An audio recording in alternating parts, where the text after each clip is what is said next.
2 வார்த்தை பேசுங்க.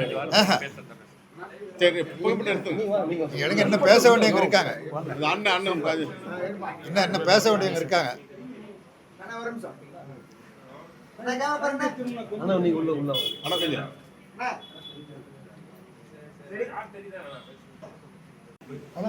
திரைப்படம் ஒரு பக்கம் சமீப காலத்தில் அரிசி விலை தாறுமாறாக உயர்ந்திருக்கு. இன்னொரு பக்கம் டெல்டா முழுவதும் போராட்டங்கள் நடந்து கொண்டு இருக்கிறது. அது விவசாயத்துக்காக, இது அரிசியினுடைய விலை உயர்ந்ததற்காக. ரொம்ப ஆரம்ப காலத்தில் கம்யூனிஸ்ட் இயக்கத்தோடு தொடர்பு கொண்டிருந்த காலத்தில்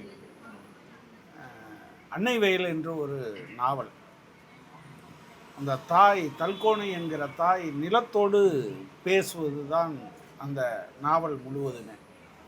அநேகமாக நிலமும் நெல்லும் மனிதகுலத்தோடு பேசுகிற முத்தரசன் முத்தையா என்கிற பாத்திரத்தின் வழியாக பேசுகிற மிக அற்புதமான கலை வடிவம்.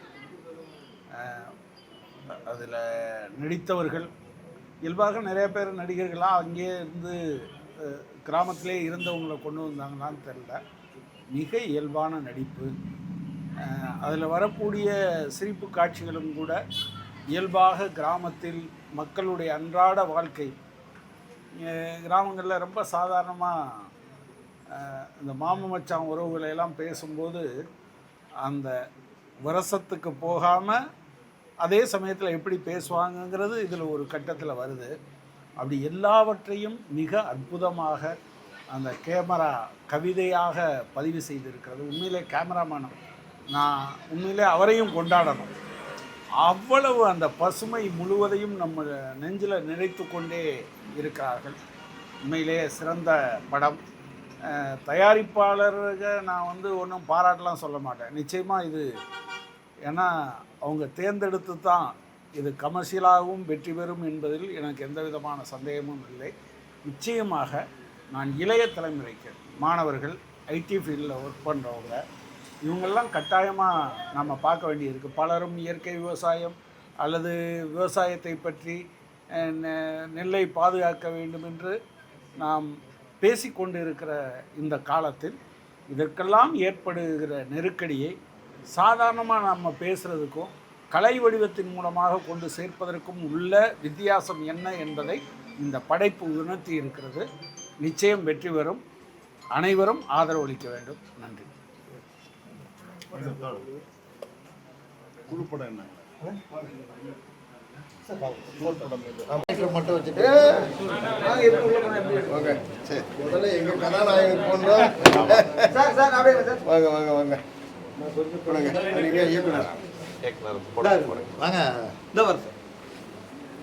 நல்லா பண்ணுவீங்க சார். உண்மையிலேயே ரொம்ப நல்லா விறுவிறுப்பா முதல் படம் ரொம்ப சக்ஸஸ்ஃபுல்லாக பண்ணிட்டீங்க சார். அப்படியா? Right right right. பாராட்டுகள் பாராட்டுகள். வாங்க கதாநாயகன் வாங்க, நான் ஒன்று போடுறேன். முன்னாடி வர சொல்கிறேன்.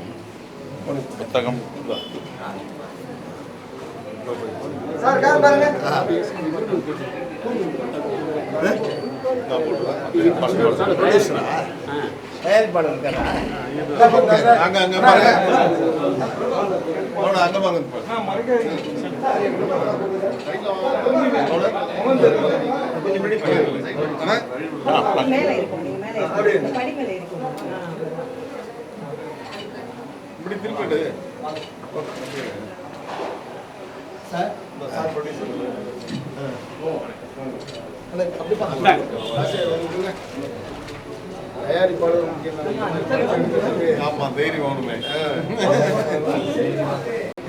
படத்தினுடைய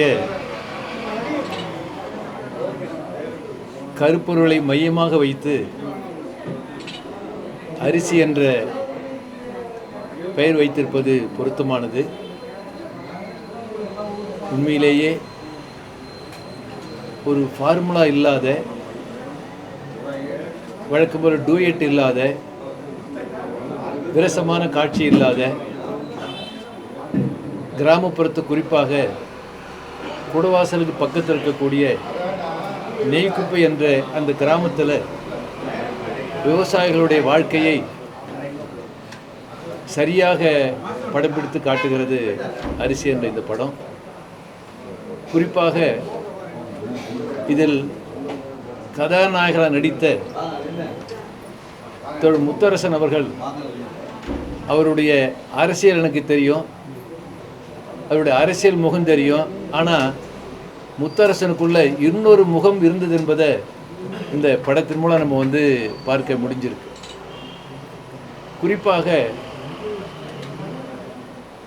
கதாநாயகன் மூலமாக வரக்கூடிய அவருடைய வசனத்தில் இது நம்மோட முடியறதில்லை, நமக்கு அடுத்ததாக ஒருத்தர், அவருக்கு அடுத்ததாக ஒருத்தர், ஒரு நீண்ட நெடிய போராட்டம் நடக்கும்னு அது அடையாளபூர்வமாக அவர் மூலமாக இயக்குனர் பேச வைத்திருக்கிறார். குறிப்பாக கதாநாயகன் இறந்த பிறகு கதை அப்படியே முடிஞ்சிருமோ இதெல்லாம் நம்ம வந்து கவலையோடு பார்க்கக்கூடிய நேரத்தில் இந்த கிளைமேக்ஸ் காட்சி என்பது ரொம்ப நல்லா பண்ணியிருக்கிறாங்க. முக்கியமானது அநேகமாக இதில் சமுத்திரக்கனி தவிர மற்றவங்களாம் நமக்கு வந்து தெரியல. ஒருவேளை எல்லாருமே உங்களுக்கு வந்து தோழர் முத்தரசன் உள்ளிட்டு வரக்கூடிய பல்வேறு பாத்திரங்கள் என்பது நம்ம வந்து முதன்முறையாக பார்க்குற மாதிரி இருக்குது. அந்த அடிப்படையில் வந்து இந்த படத்தை, இதனுடைய திரைக்கதையும் திரைக்கதை வசனமும் ரொம்ப நேர்த்தியாக, ரொம்ப விறுவிறுப்பாக பார்க்கக்கூடிய அளவுக்கு உருவாக்கி இருக்கக்கூடிய இயக்குனரை மனதார நம்ம பாராட்டுறோம். அதுபோல் எல்லா நடிகர்களும் கடைசியாக வந்து ஒரு கட்டத்தில் ஒரு ஃப்ளாஷாக காட்டக்கூடிய அந்த படம் என்பது, அதில் மார்க்ஸ், பெரியார், அம்பேத்கர் என்பது எப்படி உங்களுக்கு வந்து இந்த தீண்டாமை கொடுமை எதிர்த்து அல்லது வந்து விவசாயிகள் மீது தொடுக்கக்கூடிய அரசாங்கத்தினுடைய அந்த கொள்கையை எதிர்த்து இப்படி உங்களுக்கு வந்து இந்த 3 தலைவர்களுடைய அவர்களுக்கு பின்னால் இருக்கக்கூடிய அந்த தத்துவம் வழிகாட்டக்கூடிய அடுப்பு அடையாளமாக காட்டியிருக்கிறாங்க. ஒட்டுமொத்தமாக ஒரு ரொம்ப எளிமையாக, ரொம்ப இனிமையாக, கிராமத்தை மையமாக வைத்து அநேகமாக வந்து அசல் கிராமத்தை மையமாக வைத்திருக்கக்கூடிய இந்த படம் என்பது பாராட்டுக்குரியது. அநேகமாக தமிழ் மக்கள் மத்தியில் மிகப்பெரிய வரவேற்பை பெறுகின்ற அடிப்படையில் இயக்குனரையும் தயாரிப்பாளரையும் முத்தரசு உள்ளிட்ட மற்ற எல்லா இந்த பார்த்து நடித்த அனைவர்களையும் நான் மனமாற பாராட்டுகிறேன், வாழ்த்துகிறேன்.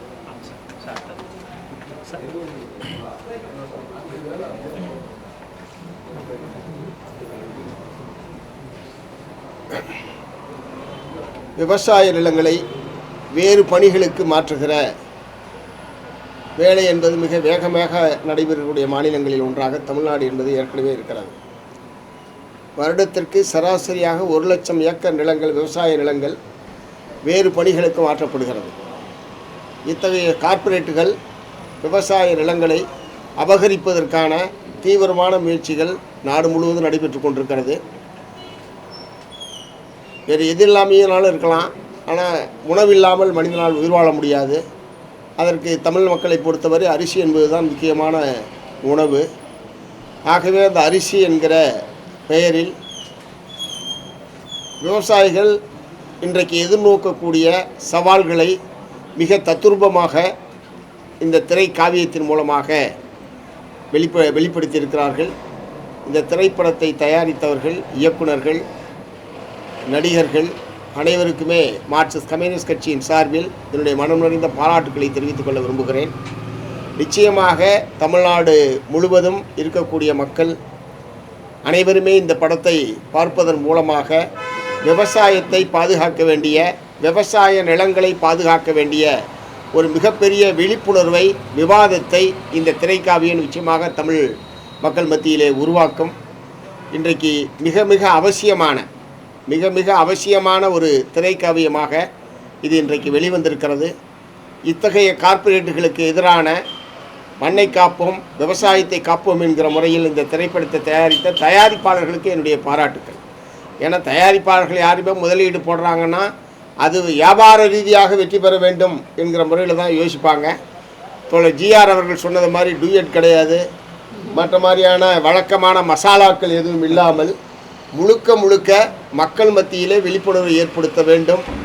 அரிசி என்பது உணவு என்பது எவ்வளோ அவசியமானது, அதற்கு நிலம் என்பது, ஏன்னா கம்ப்யூட்டர்லாம் அரிசியை உருவாக்க முடியாது, இன்னும் அதுக்கான தொழில்நுட்பம்லாம் கண்டுபிடிக்கல. மண்ணிலேருந்து தான் அரிசி வந்தாகணும், அதற்கு மண்ணை பாதுகாக்க வேண்டியது ரொம்ப ரொம்ப அவசியம் என்கிற ரொம்ப விறுவிறுப்பாக போகுது. ரொம்ப உண்மை, அது ரொம்ப முக்கியமான விஷயம். நான் சொன்ன விஷயங்கள் வந்திருந்தாலும் அதை பொதுமக்களை ஈர்க்கக்கூடிய வகையில் மிக விறுவிறுப்பாக அந்த திரைப்படம் என்பது நகர்கிறது. அந்த வகையில் மகத்தான வெற்றியை அரிசி திரைப்படம் கட்டாயம் பெறும். அதற்காக இதில் இதில் இருக்கிற திரைக்கலைஞர்கள், தயாரிப்பாளர்கள், இயக்குனர்கள், அதே மாதிரி இசைஞானி இளையராஜா அவர்களுடைய இசையில் மிகச்சிறந்த முறையில் பாடல்கள் என்பது மனதை வருடி செல்லக்கூடிய வகையில் மிகச்சிறப்பாக பாடல்கள் என்பது அமைந்திருக்கிறது. ஆகவே அனைவருக்கும் மார்க்சிஸ்ட் கம்யூனிஸ்ட் கட்சியின் சார்பில் என்னுடைய பாராட்டுக்கள். தமிழ் மக்கள் இப்படத்தை திரையரங்குக்கு சென்று பார்க்க வேண்டும் என்று என்னுடைய வேண்டுகோளாகவும் தெரிவித்துக் கொள்கிறேன்.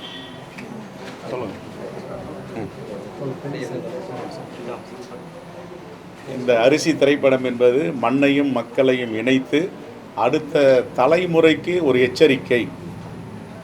நம்முடைய விவசாய நிலங்கள் எந்த அளவிற்கு பறிக்கப்படுகின்றன, பாழாக்கப்படுகின்றன, அடுத்த தலைமுறை எப்படி உணவு பஞ்சத்தை சந்திக்கப் போகிறது என்ற செய்தியை மிகவும் துல்லியமாக இதில் இந்த படக்குழுவினர் வழங்கியிருக்கிறார்கள்.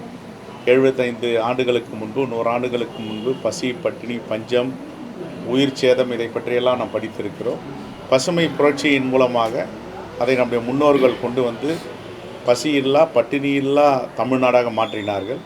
இப்பொழுது மீண்டும் 100 ஆண்டுகளுக்கு பின்பு என்ன நடந்ததோ அதை கார்ப்பரேட்டுகள் மூலமாக விவசாய நிலங்களை தொழிற்சாலைகள் ஆக்குவதும், வீட்டு மனைகள் போடுவதும் ஒரு மிகப்பெரிய கூட்டு சதி நடந்து கொண்டிருக்கிறது.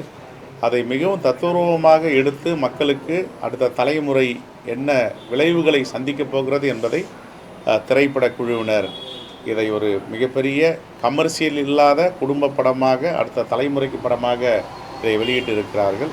துணிச்சலாக அரிசி திரைப்படம் ஒரு உன்னத காவியமாக இன்றைக்கு திரைக்கு வந்திருக்கிறது. தமிழ் கூறும் நல்லுலகம் இந்த திரைப்படத்திற்கு அதை வர இருக்கிறது.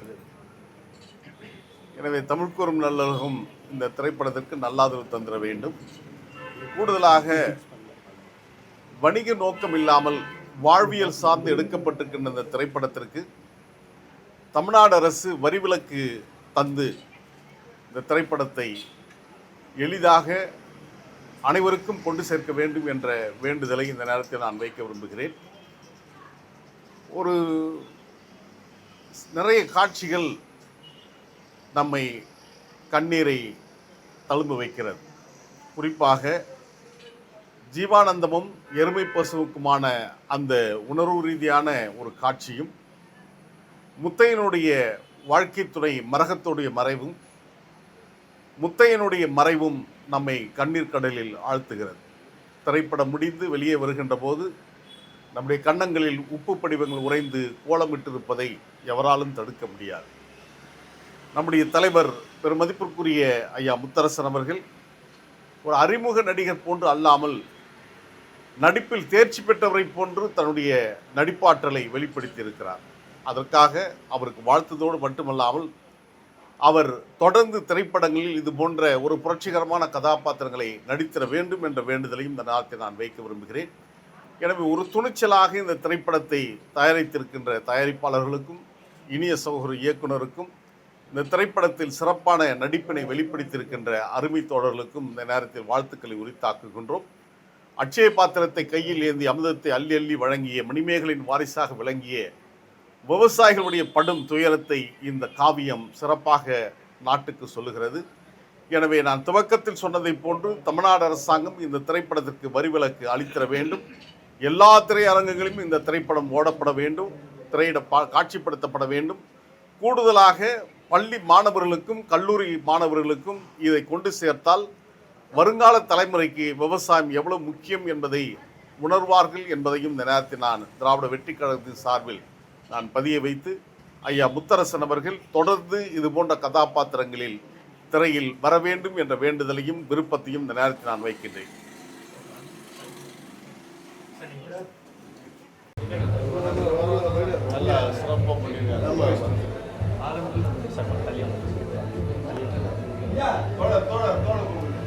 அவர் வர சொல்லுங்க.